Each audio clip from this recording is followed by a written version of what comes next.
XOR B হয়, আমরা যদি সেই ইকুয়েশনটাকে x নর বলতে চাই তাহলে কি করি? a XOR b বার, এটা বলি না? তো অড প্যারিটি জেনারেটরের ক্ষেত্রে তোমরা যখন ইকুয়েশন বের করবা, এই কে ম্যাপটা সলভ করলে দেখবে ইকুয়েশনটা আসে আসলে a x নর b XOR c। তো x নর মানে আসলে a XOR b XOR c পুরোটাকে আমি যদি বার করে দিই, তার মানে ইভেন প্যারিটি জেনারেটরের তোমার যে ইকুয়েশনটা আসবে সেম ইকুয়েশনটাকে তুমি জাস্ট হচ্ছে এই সার্কিটে যদি আরেকটি ইনভার্টার অ্যাড করে আউটপুটটা নাও, তাহলে সেটা কিসের আউটপুট আসবে? Ma'am odd inverter parity add করে জেনারেটর। দিলে অড প্যারিটি জেনারেটর। এটা কি ক্লিয়ার হয়েছে সবাই? জি ম্যাম। বুঝতে পারছো বাকিরা সবাই?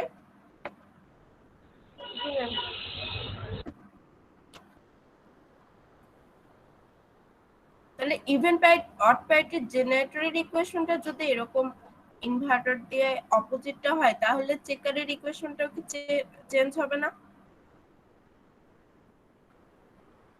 জি ম্যাম। জি ম্যাম। চেকারের ইকুয়েশনটাকে আমরা এইভাবে লিখতে পারি, পুরোটা x নর ইকুয়েশন দিয়ে। আর এভাবে না লিখে আমরা আরেকটা কাজ যেটা করতে পারি সেটা হচ্ছে চেকার ইভেন প্যারিটি চেকারের মতো এই যে ইকুয়েশনটা, সেটাকে কি করে দিলে বলো তো সেটা অড প্যারিটি জেনারেটরের চেকার হয়ে যাবে? ম্যাম ইনভার্টার শুধুমাত্র একটা ইনভার্টার অ্যাড করে মানে বার শুধুমাত্র করতে হবে। একটা ইনভার্টার দিলেই হবে। হ্যাঁ হ্যাঁ, জাস্ট অপোজিট। বুঝতে পারছো জিনিসটা? জি। আচ্ছা, এটুকুই খালি দেখানোর ছিল, আর বাকি সবকিছু তো আমরা শিখছি। আমি এই পিডিএফটা দরকার হলে তোমাদের ওখানে শেয়ার করে দিব কোন ক্লাসরুমের ক্লাস ম্যাটেরিয়ালে, তাহলে তোমাদের ম্যাম ওখান থেকে দেখে নিতে সুবিধা হবে। একটু ম্যাম এক্সএস 2 1 আর 0 হলো ইকুয়েশনটা কি হবে? ম্যাম বের করছি কিন্তু এটা মিলাতে পারতেছি না। ও আচ্ছা, ওইটা সলভ করার কথা ছিল তাই না? জি ম্যাম। আচ্ছা, ওটা আমি দেখাই দিই।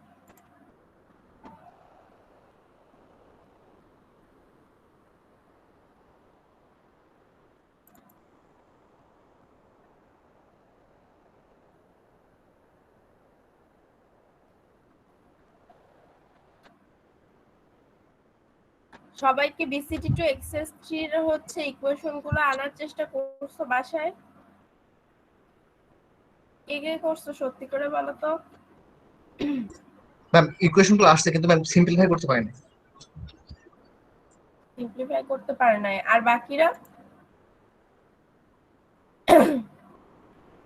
বাকিদের কি অবস্থা?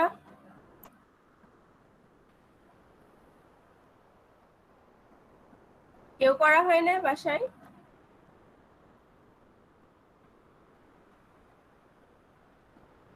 এটা যেটা কাজ দেয়া ছিল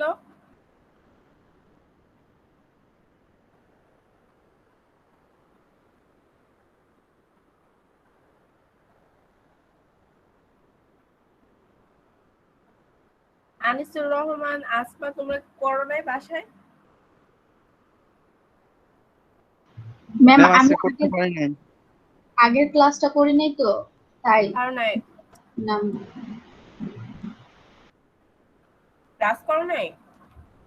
জি ম্যাম, আমি আগের ক্লাসটা করি নাই। আর রেকর্ড দেখো আমি বুঝতে পারতেছি না, আরেকবার দেখি। রেকর্ড দেখে বুঝতে পারার কথা না, ক্লাস করলে রেকর্ড দেখে বোঝা যায়। আচ্ছা দেখো, বিসিডি টু এক্সএস 3 আমাদের ট্রুথ টেবিল তো এটা ছিল তাই না? জি ম্যাম। তো এই বিসিডি থেকে এক্সএস 3 এর কনভার্ট আমি করতে পারবো বিসিডি 0 থেকে 9 পর্যন্ত ডাটাকে। 9 এর পরের যে ডাটাগুলো থাকে তাদের বিসিডির হয় না, যার কারণে 10 11 12 13 14 15 পর্যন্ত এখানে কি দেওয়া আছে, ডোন্ট কেয়ার দেওয়া আছে। মানে এখানে এক্সএস 3 কোন আউটপুট কি আসবে আমরা জানি না, কারণ বিসিডির এক্সএস 3 আউটপুট 9 এর পরে আমরা এইভাবে আর 4 বিট দিয়ে লিখতে পারবো না। এটুকু তো সবাই ক্লিয়ার? জি ম্যাম।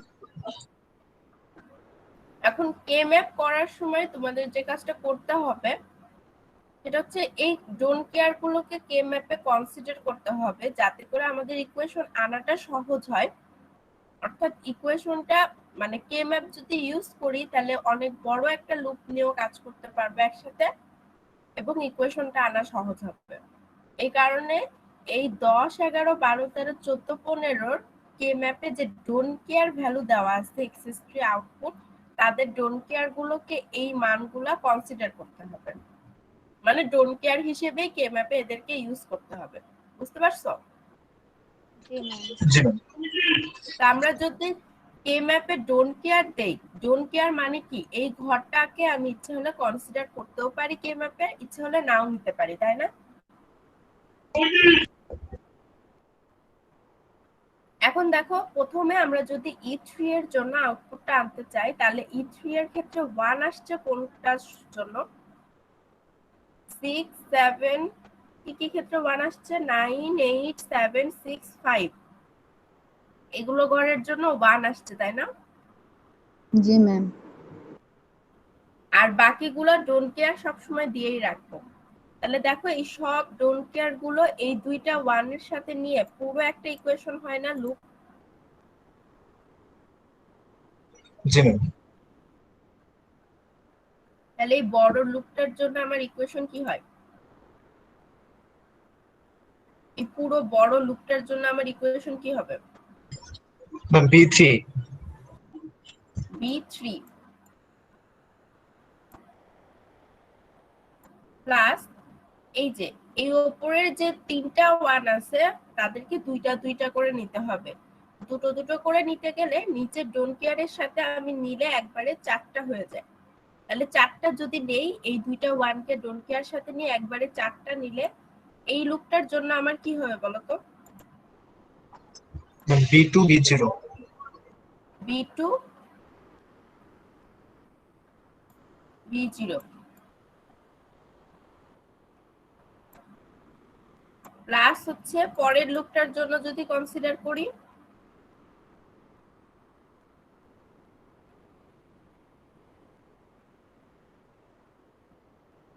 পরেরটার জন্য কি B2 B1 B2 B1। তাহলে E3 এর ইকুয়েশনটা কিভাবে আসলো বুঝতে পারছো সবাই? E3 এর ইকুয়েশন বের করা যাবে? জি ম্যাম। সবাই বুঝতে পারছো?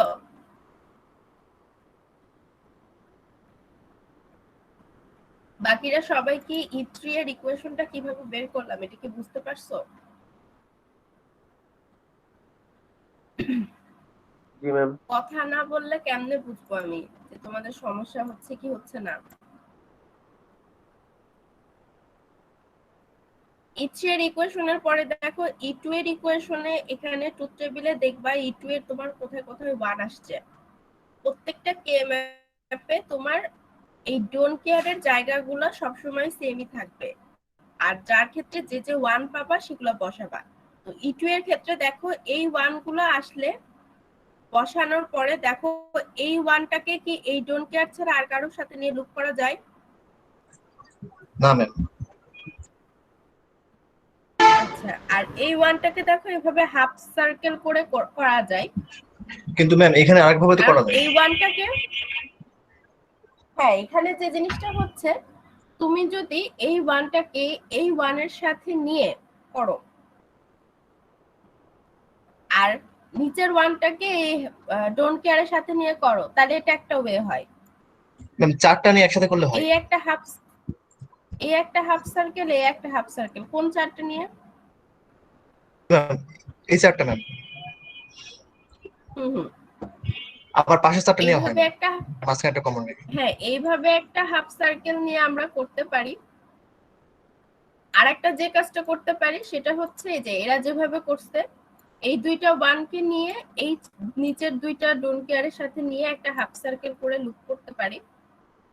কিন্তু দেখো আমরা যদি এই 1 কে এর সাথে নিয়ে করে ফেলি তখন মানে এই দুইটা 1 কে নিয়ে একা করা থেকে নিচের আরেকটা যে 1 আছে তাকে নিয়ে হাফ সার্কেল করেই কিন্তু জিনিসটা আসলে করা লাগবে, না হলে কিন্তু আমাদের এই ওয়ানটা পরবর্তীতে থেকে যাবে, তখন আবার আরেকটা ইকুয়েশন আসবে। তাই জি এই ম্যাম। উপরের ওয়ান গুলোর সাথে নিচের গুলোকে আমার হাফ সার্কেলে করা লাগবে, তাহলেই কেবলমাত্র তারা এই ওয়ানটাকে আমরা কনসিডার করতে পারবো।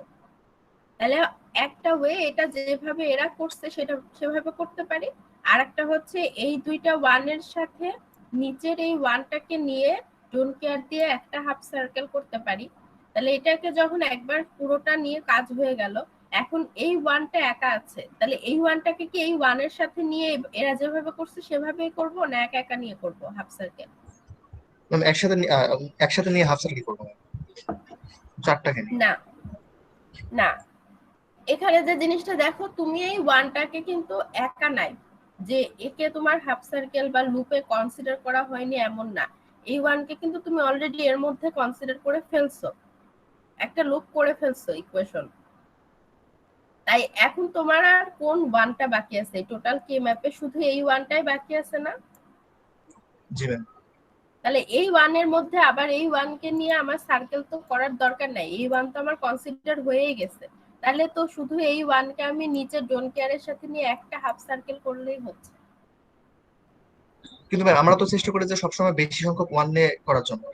হ্যাঁ, বেশি সংখ্যক ওয়ান নিয়ে করার জন্য যদি জিনিসটা এরকম থাকতো যে এই ওয়ানটাকে আর কোনোভাবে কারোর সাথে নেয়ার আমার কোনো ওয়ে নাই, এই ওয়ানটাকে আমার একা লুপ করা লাগতেছে, তাহলে একা সার্কেল করার থেকে তো তখন পাশেরটার সাথে ওভারল্যাপ করে আবার সার্কেল করা ভালো, তাই না?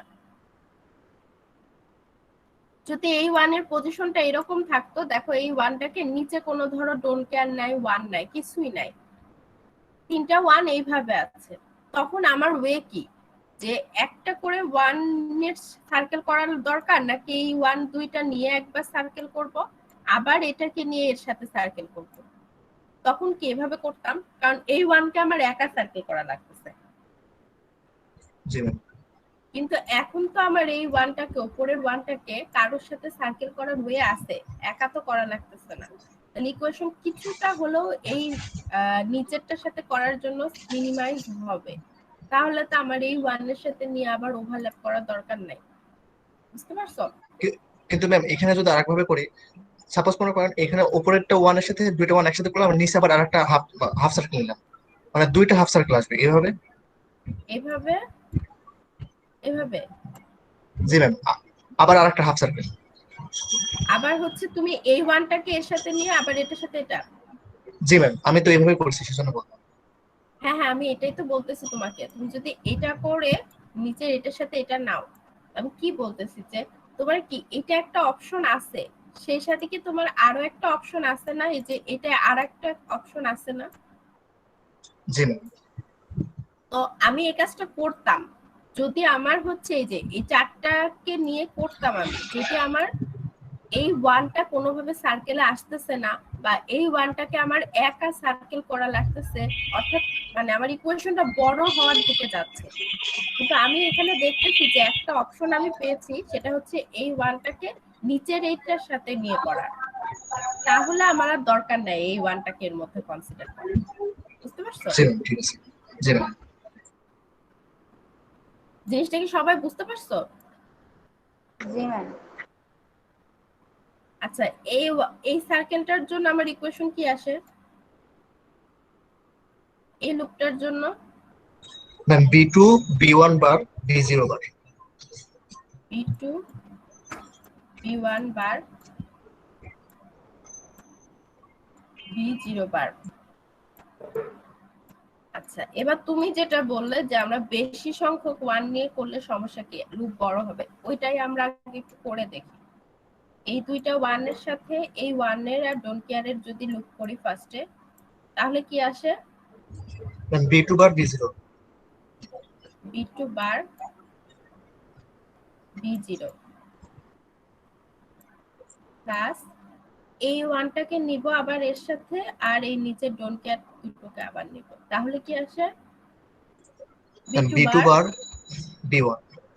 B2 বার B1।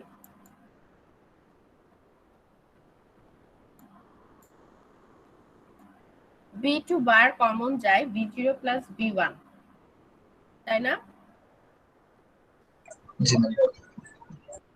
আচ্ছা, তাহলে এই ক্ষেত্রে আমার ইকুয়েশনে হচ্ছে B2 B1 B0 বার সবগুলোই বার plus B2 bar B0 plus B1। এই ইকুয়েশনের ফার্দার কি আর কোন রকমের মিনিমাইজ করা সম্ভব?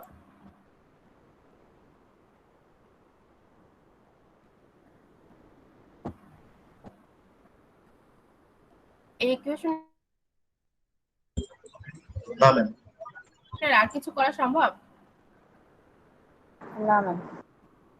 আর কিছু করা সম্ভব না। এই জন্যই এই ওয়ানটাকে আমাদের নেয়ার কনসিডার করার কোনো দরকার নাই। আমরা যদি দেখো এই ওয়ানটাকে কনসিডার না করি তাহলে আমাদের এই যে ইকুয়েশনটা এইভাবে এসে শেষ হবে না, তখন ইকুয়েশনটার কোনো একটা মিনিমাইজেশন করা সম্ভব হবে। অর্থাৎ আমরা যদি এখন এই সার্কেলটা তো কনসিডার করছি, তাহলে এর জন্য আমাদের ইকুয়েশনটা কি আসছে? B2 বার আর B0 B2 বার B0। আর এবার যদি আমরা এইটাকে একা কনসিডার করি নিচের শুধুমাত্র এটার সাথে, এই ওয়ানকে এর সাথে নিব না, কারণ এই ওয়ানকে আমরা এর সাথে কনসিডার অলরেডি করে ফেলছি। আমার তো এটাকে একা করা লাগতেছে না, নিচে আরেকটা ডোন্ট কেয়ার আছে, তাহলে এদেরকে নিয়ে আমি এখন যদি করতে পারি, কারণ তুমি দেখো এই দুইটাকে একসাথে নিয়ে করা মানে যে তুমি যা যা কনসিডার করতেছো একে তুমি একা এর সাথে নিলেও কি আসলে তাই কনসিডার করতেছো না? এই জি ম্যাম। দুইটা আর এখানে তো সেটাই কনসিডার হচ্ছে, তাহলে কি এখানে আমাদের কি থাকতেছে? B2 বার না এই সার্কেলের জন্য? জি ম্যাম। B2 বার B1 B0 বার। B2 বার B1 B0 বার। তাহলে এখন দেখো তুমি B2 বার আর এখানে B2 B1 বার B0 বার, তাহলে কি B1 B0 বার কমন যায়। তাহলে B0 বার যদি আমি কমন নিতে পারি এখান থেকে, তাহলে B2 B1 বার প্লাস B2 বার B1 মানে B2 আর B1 এর একটা এক্সর রিলেশন হয়ে গেছে, তাই না? জি ম্যাম। জি ম্যাম এক্সর আসবে B2 এক্সর। হ্যাঁ, তাহলে B0 বার এখানে কমন গেলে এখানে আসবে হচ্ছে আমাদের B2 এক্সর B1। আর এখানে আছে আমাদের সাথে আরেকটা আছে হচ্ছে B2 বার B0। তাহলে জিনিসটা তুমি অ্যাকচুয়ালি কি হলো এখানে দেখো, এখানে হচ্ছে B2 XOR B1 আর সাথে আছে B0 বার প্লাস B2 বার B0। তাহলে B2 বার B0। এখন এই ক্ষেত্রে আমাদের ফার্দার হচ্ছে এখানে B2 XOR B1 plus B0 এটা বলতেছে, তাই না? জি ম্যাম। আচ্ছা, এখানে আর কোনো ভাবে XOR এর রিলেশন আনা যাচ্ছে?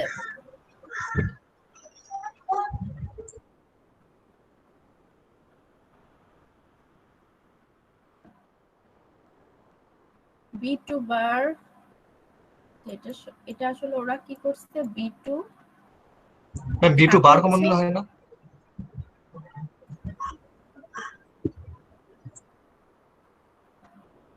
B2 বার কমন নিব কিসের থেকে? এখান থেকে। তাহলে B0 জি ma'am. Plus B1 B0 plus B1 B0 bar আর এখানে হচ্ছে B2 B1 বার B0 বার, তাহলে কি হবে?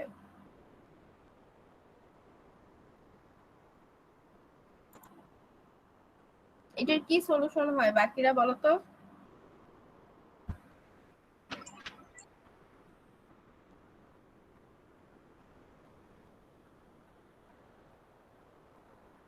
এই লোকটাকে যদি এভাবে নেই,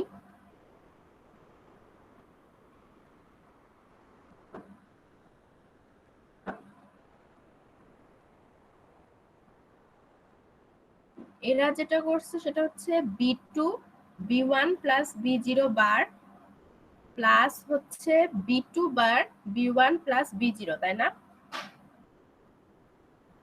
ম্যাম ওদের মতো করে দেখি কি হয়। ওদের মতোই তো আসলে আমরা করছি, আলাদা তো খুব বেশি কিছু করি নাই। আচ্ছা এখানে আসলে আমি বুঝতে পারছি না।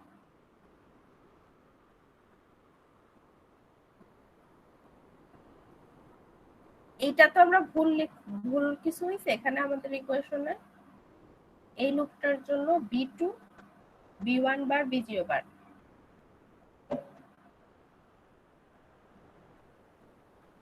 আচ্ছা এখানে আমরা যদি b2 বার কমন নেই তাহলে b0 প্লাস b0 বার b1 এটা সমান আসলে কি b0 প্লাস b1 লেখা যায় না? জি ম্যাম, এরকম একটা সূত্র ছিল। ওই যে 15 নাম্বার থিওরাম। জি ম্যাম।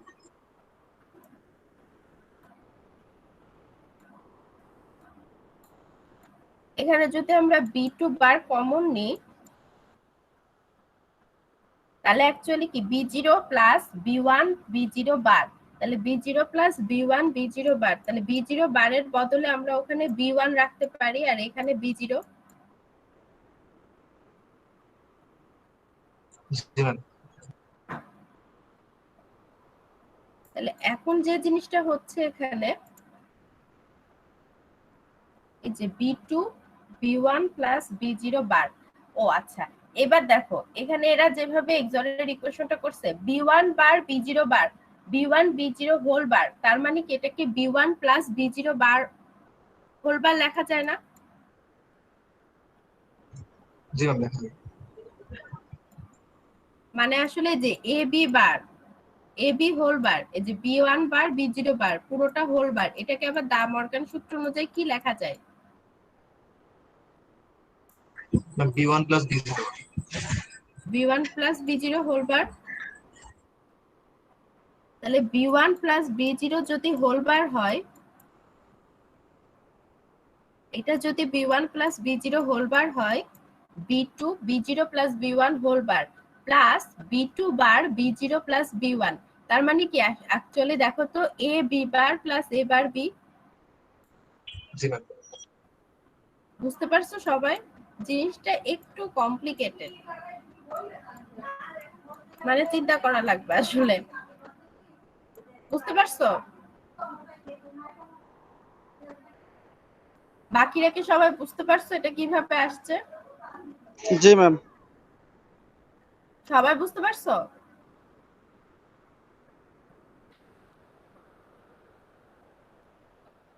আচ্ছা যারা এটার ক্লাস করো নাই তাদের কি মানে কিছু হলেও বোঝা গেছে যে আমরা কি করতেছি আসলে, এখানে কিসের ইকুয়েশন বের করার চেষ্টা করতেছি? না ম্যাম, কিছুই বোঝা যাচ্ছে না। কিছুই বোঝা যাচ্ছে না? না ম্যাম, জাস্ট কেএমএফ এর যে যে জায়গায় ওয়ান আস মানে সাইকেল সার্কেল গুলা করছে এটাই একটু বোঝা যাচ্ছে। ইকুয়েশন আনাটা এটা কি বুঝতে পারছো? হ্যাঁ এটা বুঝতে পারছি। ম্যাম আপনি তো একই ইকুয়েশন কয়েকবার আনার চেষ্টা করতেছেন। হ্যাঁ আচ্ছা ফাইনালি আসতে পারছে আসলে একটা ইকুয়েশন, সেটা কি বুঝতে পারছো যে এই যে b0 b2 xor plus b1 plus b0 এই ইকুয়েশনটা আনলাম। আচ্ছা এখানে ইকুয়েশন আনাটা যেটা হচ্ছে সেটা হলো তোমাকে কে ম্যাপ করে একটু মাথা খাটায় খাটায় ইকুয়েশন গুলো আনতে হবে, এটা ম্যাটার না, এটা কে ম্যাপ থেকে ইকুয়েশন গুলো আনতে পারবা। আচ্ছা যারা হচ্ছে এই ক্লাসটা করছো ট্রুথ টেবিল করছো এক্সএস3 আউটপুটটা আনা বুঝছো, তারা কি বুঝছো ইকুয়েশনটা কি করলাম? জি ম্যাম। E3 E2 এইভাবে দেখো, এটার ইকুয়েশন আর এটার ইকুয়েশন খুবই সহজ, এটা তো আর দেখানো লাগবে না। ম্যাম এই দুটো ঠিকই আসছে ম্যাম, সমস্যা নেই। হ্যাঁ হ্যাঁ আচ্ছা তাহলে আমি এখন শুধু তোমাদের একটু ট্রুথ টেবিলটা বলে চলে যাই, যারা তোমরা এই ক্লাসটা একদমই করো নাই তারা বুঝতে পারবা। এখানে আমরা যে জিনিসটা করতেছি সেটা হচ্ছে তোমাকে যদি ইনপুট দেওয়া হয় বিসিডি তাহলে এটা একটা কোড কনভার্টার ডিজাইন করতেছো তুমি, অনেকটা এরর ডিটেকশন ডিভাইস টাইপ, যেখানে তোমাকে ইনপুট দেয়া হচ্ছে বিসিডি এবং তুমি যে কাজটা করবা সেটা হচ্ছে এখানে তোমাকে এক্সএস3 আউটপুট আনতে হবে। এক্সএস3 আউটপুট মানে কি, সেটা হচ্ছে তোমার যা ইনপুট থাকবে তার সাথে 3 যোগ করে আউটপুট আনতে হবে। কথা বোঝা গেছে? জি ম্যাম। এই ক্লাসটা তো করো নাই, রিপিট করা আমার আজকে দরকার ছিল না, কিন্তু এই ইকুয়েশন গুলো আনতে গেলে ট্রুথ টেবিলটা তো অবশ্যই আগে বুঝতে হবে, নাহলে তুমি ইকুয়েশনের কিছুই আনতে পারবে না। তাই ট্রুথ টেবিলটা বুঝে রাখা দরকার। তো বিসিটি এর ইনপুটে তোমার যদি বিসিটি কত পর্যন্ত ইনপুট হয় বলো তো? বিসিটি কত পর্যন্ত হয়? 0 থেকে 9 পর্যন্ত ম্যাম। 9 পর্যন্ত হয়, 0 থেকে 9 পর্যন্ত হয়। আর বাকিগুলোর জন্য কি বিসিটি হয়? 10, 11, 12, 13, 14, 15 চার না, মধ্যে ma'am। বিসিটি না ম্যাম। হয় না। এই কারণে দেখো বাকিগুলোর 10 থেকে 15 পর্যন্ত কোনো বিসিটি হয় না, যার কারণে এটার আউটপুট কি করে রাখছে? ডোন্ট কেয়ার দিয়ে রাখছে। বুঝতে পারছো? আর এই যে ইনপুট তুমি দিচ্ছ বিসিডি 0 আর আউটপুটকে জাস্ট হচ্ছে এক্সট্রা 3 যোগ করে আনবা।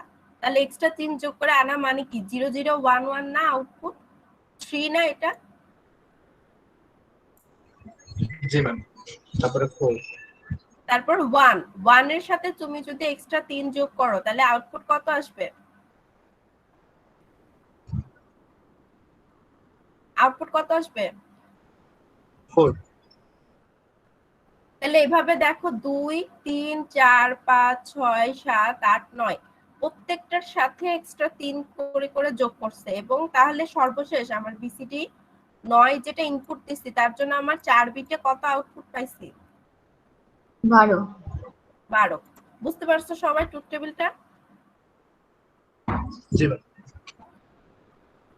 জিনিসটা কি বুঝতে পারছো সবাই যারা এই ক্লাসটা করো নাই, বা হচ্ছে ইকুয়েশন কি আনতেছিলাম এতক্ষণ?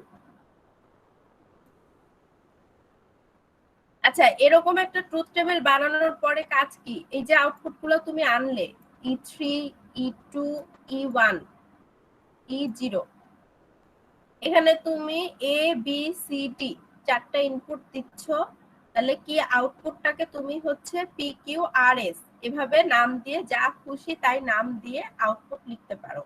এরা BCD এর B এর কারণে এরা B3, B2, B1, B0 দিছে। আর এক্সএস 3 আউটপুট মানে এক্সট্রা 3 আউটপুট আনতেছো, এক্সএস 3 বলা হয় সেটাকে। এই জন্য ই দিয়ে E3, E2, E1, E0 এভাবে দেখাইছে। এবং এরকম করে সবগুলো আউটপুট আনার পরে তোমাকে এখন এগুলোর ইকুয়েশন আনতে হবে। তো ইকুয়েশন আনতে হলে প্রত্যেকটা আউটপুটের জন্য তোমাকে কি করতে হবে? কে ম্যাপ করতে হবে। তো কে ম্যাপে আমরা যে কাজটা করব সেটা হচ্ছে শুধু এইগুলোর জন্য যদি আমরা কে ম্যাপে মান বসাই তাহলে আমাদের ইকুয়েশন আনা খুব কষ্ট হয়ে যাবে, এভাবে ইকুয়েশন আনা সম্ভব হবে না। এই কারণে এখানে যতগুলো মানে ভ্যালু আছে সেই সাথে ডোন্ট কেয়ার গুলোকেও কে ম্যাপে নেওয়া হয়। তো ডোন্ট কেয়ার গুলোকে নিলে আমাদের একটু সিম্পলিফিকেশনটা সহজ হয় এবং সহজে ইকুয়েশনটা আনা যায়। এবং সেইভাবে এখানে কে ম্যাপ গুলোকে সলভ করে করে ইকুয়েশন গুলোকে আনা হয়েছে। বুঝতে পারছো সবাই? ট্রুথ টেবিল থেকে যদি ইকুয়েশন আনতে পারো তাহলে তো আর সার্কিট আঁকতে কোনো সমস্যা হবে না, সার্কিট তোমরা এমনিতেই আঁকতে পারবা। তাহলে বিসিটি টু এক্সএস 3 কথাটা কি বুঝতে পারছো সবাই? জি ম্যাম। ম্যাম এখানে যদি আমি কেএফ থেকে যে ইকুয়েশনটা আনবো সেটা যদি একদম ফুললি সিম্পলিফাই করতে না পারে তাহলে কি সমস্যা হবে? ফুললি সিম্পলিফাই করতে না পারলে মানে তুমি তো সার্কিট বানাতে পারবে না। বুঝতে পারছো জি আমার কথা? জি ম্যাম। তুমি যদি এরকম একটা ফর্মে না আসতে পারো, জাস্ট হচ্ছে এরকম ওই যে বড় যে ফর্মটা প্রথমে আনলাম ওভাবে রাখো, তাহলে তোমার সার্কিট তো করতে কি তোমারই সমস্যা হবে না? ওভাবে কি সার্কিট করা যাবে কোনো? অনেক বড় হয়েছে। হ্যাঁ, ওভাবে সার্কিট হবে না। তাই সার্কিটের জন্যই আসলে ইকুয়েশনের সিম্পলিফাই করা হয়। আচ্ছা, এই জিনিসটা কি সবাই বুঝতে পারছো? তো এখন আমি এটাকে 100 বার বুঝায় দিলেও তুমি যদি বাসায় এই কে ম্যাপটা নিজে নিজে সলভ করতে না যাও তুমি কোনোদিনও এটা বুঝতে পারবা না। তাই বাসায় তোমাকে নিজে ট্রুথ টেবিলটা লিখতে হবে পুরোটা, করে সেখান থেকে মানগুলো কে ম্যাপে বসাতে হবে, ইকুয়েশন সলভ করতে যাবা, তখন তোমার সমস্যা হবে, তখন তুমি বুঝতে পারবে যেখানে কি কি করা হচ্ছে। তো আমি এই বিসিটি টু এক্সএস 3 আউটপুটের কে ম্যাপের যে সলিউশন গুলো করা এটা আমি বাসায় আবার কাজ দিলাম। যারা এটা আজকে করতে পারো নাই নেক্সট ক্লাসে অবশ্যই এটা আমাকে দেখাবো। নেক্সট ক্লাস রবিবার, মাঝে অনেক টাইম আছে, 2 দিন টাইম আছে। বুঝতে পারছো? জি ম্যাম। জি ম্যাম। আচ্ছা, এই ইয়ে করতে গিয়ে তো আমরা আবার পিছিয়ে গেলাম, এই চ্যাপ্টার তো শুরুই করতে পারলাম না।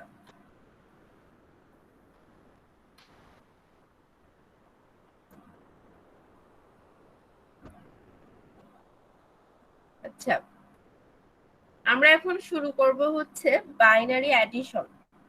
বাইনারি অ্যাডিশন মানে বাইনারির যোগ, বাইনারির বিয়োগ, বাইনারির গুণ, এইসব এখন আমরা শিখব। 6 চ্যাপ্টার বাইনারি অ্যাডিশন। আমরা গতকালকেই অ্যাডার শিখছি না, মানে অ্যাডার সাবট্রাক্টর, এগুলো তো ল্যাবে অলরেডি আমরা শিখে ফেলছি। জি ম্যাম। আমরা জি ম্যাম। ল্যাবে অলরেডি করে ফেলছি। তাহলে বাইনারি যদি যোগ বলা হয়, বাইনারির যোগ পারা যাবে না? জি ম্যাম। জি ম্যাম যাবে। যোগ পারা যাবে, দশমিক দিয়ে থাকলে পারা যাবে। দশমিকে আমরা কি জানি, যদি দেখো 0.2 আর 0.6, এটাকে যদি তোমার যোগ করতে বলা হয় কত? 0.8। 8। দশমিকের যোগ করো বিয়োগ করো, কোনো ঝামেলা হয় না, যে কয় ঘরের পর দশমিক আছে সেই কয় ঘরের পরেই দশমিক বসে। ঝামেলাটা কখন হয় দশমিকে? এটা তুমি যোগ যখন করলে এখানে 8 10 বেশি হয়, হয়। বলো তো এখানে যদি তুমি গুণ করতে 6 দুগুণা 12 হতো, তখন তোমার দশমিকটা কোথায় হতো? ম্যাম 1 আর 2 মাঝখানে। 1 জি মনে করে ম্যাম 1 2 এর আগে। 1 আর 2 মাঝখানে মানে যারা বললে তারা দশমিকের গুণ টুন সব ভুলে গেছে। গুণের ক্ষেত্রে কি হয়? ম্যাম প্রথম হয়। এইটা হবে গুণফল 0.12। গুণের ক্ষেত্রে কি হয়, 0.2 এর আগে একটা দশমিক, 6 এর আগে একটা দশমিক, তাহলে টোটাল দুইটা ঘরের আগে দশমিক, 0.12 এর আগে দশমিক হবে। বুঝতে পারছো? জি ম্যাম। আচ্ছা, তাহলে আমাদেরকে যদি দশমিকের যোগ বলে, সেটা আমাকে বাইনারি দিক, ডেসিমেল দিক, যা খুশি তাই দিক, কোনো সমস্যা নাই, আমরা যোগের নিয়মে যোগ করে দেব। শুধু ক্যারি কি আসছে সেটা আমাদেরকে মাথায় রাখতে হবে, তাহলে হবে। তাহলে এটাকে আমি এখন যোগ করা শুরু করি। দশমিক আছে না কি আছে সেটা আমাদের দেখার দরকার নাই। তাহলে ফার্স্টে কি হবে যোগে? 1 0 1 1 1 0 ক্যারি 1 ক্যারি 1। এবার 0 1 এ 1 আর ক্যারি 1 1 0। ক্যারি আবার 1, তার মানে 0 1 এ 1 আসলো, আর হাতের যে 1 ছিল সেটা যোগ হয়ে আবার 2 হয়ে গেল, তাহলে কি আবার 0। এবার হাতে আবার 1 আছে, তাহলে 1 0 তে 1, হাতের 1 এ আবার 2, তাহলে আবার 0। দেন হাতে এখনো আমার কি 1 আছে না? জি ম্যাম। এবার 1 এর 1 এ 2 আর সেই 1 এ 3, তাহলে 3 হয়ে গেলে কি করব? 1 1 মানে ম্যাম 1 1 1। এবার দশমিক কত ঘরের পরে আছে? 3 ঘরের পরে, তাহলে 1 1 0 দশমিক 0 0 1, এটা হবে আমার যোগফল। বুঝতে পারছো সবাই? জি ম্যাম। আচ্ছা, তাহলে রিভিউ কোশ্চেন 3টা সলভ করি আমরা। ফার্স্টের এ নাম্বারটা সলভ করে বলো তো অ্যানসার কত হবে? 1 0 1 1 0 0 0 1 1 1।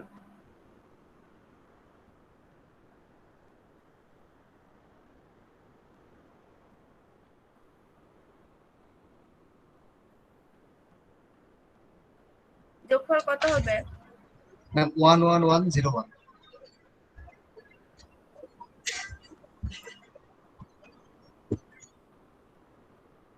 সবার আসছে এটা? জি ম্যাম। জি ম্যাম।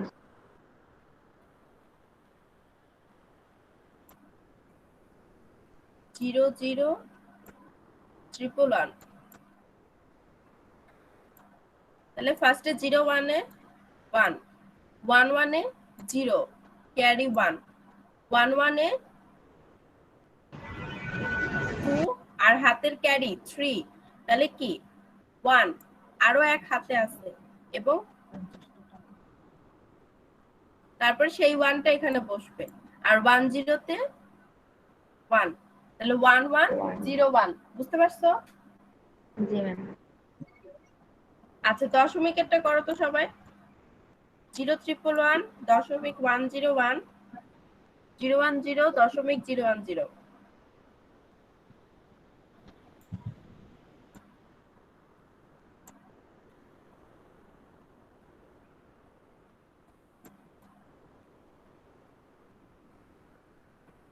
ম্যাম এটা 10 ম্যাম 101 1 111 দশমিক 111 101.111 111 এই তিনটা এমনিতেই 111 বসে যায় আবার 1 একের একে 0 হাতের 1 0 0 1 সহজ ছিল এটা আর এটা লাস্টেরটা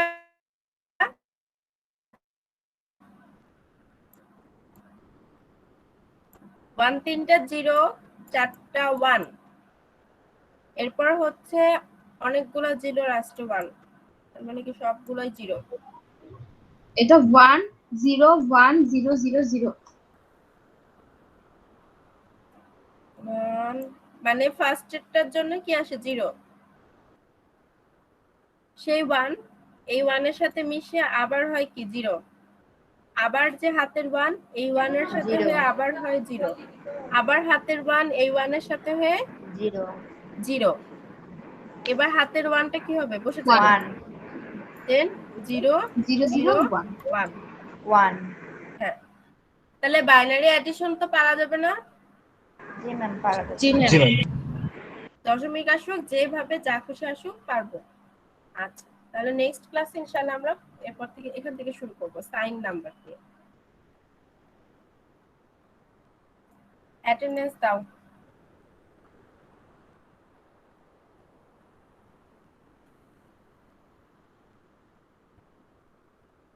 এরপর আমাদের কি class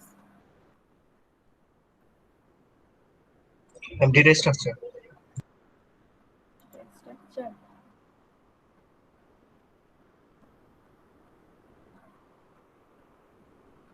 01 present ma'am 2 Yes, ma'am. 5